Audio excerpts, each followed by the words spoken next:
बिस्मिल्लाहिर्रहमानिर्रहीम। अस्सलामु अलैकुम वरहमतुल्लाहि वबरकातुहू। हजरत इमाम अली अलैहिस्सलाम का कौल है कि अगर तुम्हें यकीन हो जाए कि तुम्हारा राज़िक अल्लाह है तो तुम रिज्क तलाश ना करो बल्कि अल्लाह को तलाश करो जिसके पास तुम्हारा रिज्क है। आज मैं अपने तमाम देखने और सुनने वाले भाइयों बहनों को मालो दौलत की बरसात का, गुर्बत से निजात हासिल करने का एक ऐसा तस्बीह का अमल बताने जा रहा हूँ कि इंशाअल्लाह अगर आप लोग रात को सोने से पहले सिर्फ एक बार ये तस्बीह पढ़कर सो जाएं तो दौलत की, रिस्क की बारिश होते हुए अपनी आंखों से देखेंगे। इंशाअल्लाह अगले ही दिन आप अपने घर में इस तस्बीह का ऐसा असर देखेंगे कि रिस्क और दौलत आना शुरू हो जाएगी। हजूर नबी अकरम सल्लल्लाहु अलैहि वसल्लम के ज़माना अक़दस में दो भाई थे, एक बारगाहे नबवी में हाजिर रहता और दूसरा काम काज करता था। तो जो काम काज करता था उस शख्स ने हजूर नबी अकरम सल्लल्लाहु अलैहि वसल्लम की बारगाह में अपने भाई की शिकायत करते हुए कहा कि उसने सारा बोझ मुझ पर डाल दिया है, सारी जिम्मेदारी मुझ पर डाल दी है, उसे मेरी मदद करनी चाहिए। तो आप सल्लल्लाहु अलैहि वसल्लम ने उस शख्स को भाई की किफालत करने पर सब्र हिम्मत की तलकीन करते हुए फरमाया कि जो कुछ तू कमा कर अपने भाई पर खर्च करता है, हो सकता है कि ये सब रिज्क तुझे उसी की बरकत से दिया जाता हो। दोस्तों, इस हदीस पाक से ये हमें वाज़े तौर पर मिलता है कि अपने करीबी रिश्तेदारों की किफालत करना, अपने अजीज दोस्त की, अपने बहन भाई की, अपने हमसायों की किफालत करना रिज्क में बरकत का बेहतरीन जरिया होता है। अक्सर ऐसा होता है कि घर में 10 लोग खाने वाले होते हैं और कमाने वाला एक ही होता है। तो जो एक कमाने वाला होता है उसे इस बात की शिकायत नहीं करनी चाहिए कि मैं ही कमा रहा हूँ और बाकी सारे खा रहे हैं। अगर वो कमा रहा है तो वो घर वालों की बरकत की वजह से ही कमा रहा है, घर वालों की बरकत से ही उसे रिस्क मिल रहा है। इंशाअल्लाह आज का इस तस्बीह का अमल जो आपको बताने जा रहा हूँ, इसमें ऐसी बरकत है कि अल्लाह पाक आपको इतना रिस्क, इतनी दौलत से नवाज देगा कि आपकी अकल ही दंग रह जाएगी। अल्लाह रब्बुल इज्जत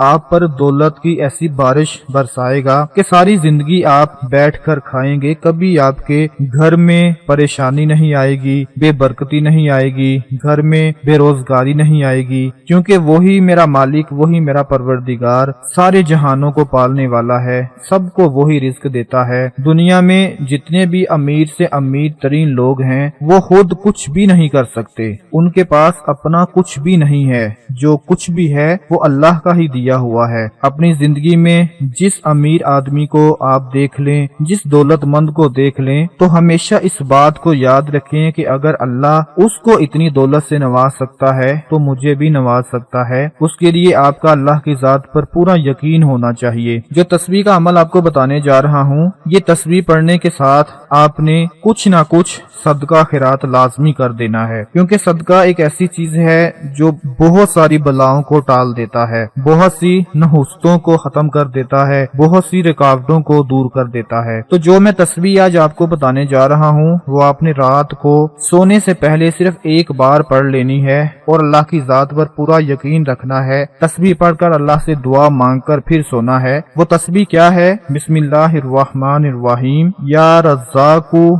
या मुग़नियु इन्नल्लाहा युहिब्बुल मुतवक्किलीन। या रज़्ज़ाकु या मुग़नियु इन्नल्लाहा युहिब्बुल मुतवक्किलीन। दोस्तों, ये तस्बीह है, इसको आपने रात को सोने से पहले सिर्फ एक मर्तबा पढ़कर अल्लाह से दुआ मांगकर अपने रिस्क के लिए, दौलत के लिए, घर की परेशानियों को खत्म करने के लिए। आजकल महंगाई है, घर के अखराजात पूरे नहीं होते, घर के जितने भी मसाइल हैं उन सब के लिए आपने दुआ मांगकर फिर सोना है। अव्वलो आखिर दुरूद पाक लाजमी पढ़ लेना है। इंशाअल्लाह मेरा मालिक, मेरा परवरदिगार आपकी हर परेशानी को दूर फरमा देगा और सुबह उठकर आप देखेंगे कि घर में दौलत का, रिस्क का इंतजाम हो जाएगा। इस वीडियो को ज्यादा से ज्यादा लाइक कर दें, शेयर कर दें और अपना बहुत सारा ख्याल रखें, अपनी दुआओं में याद रखें। अल्लाह हाफिज।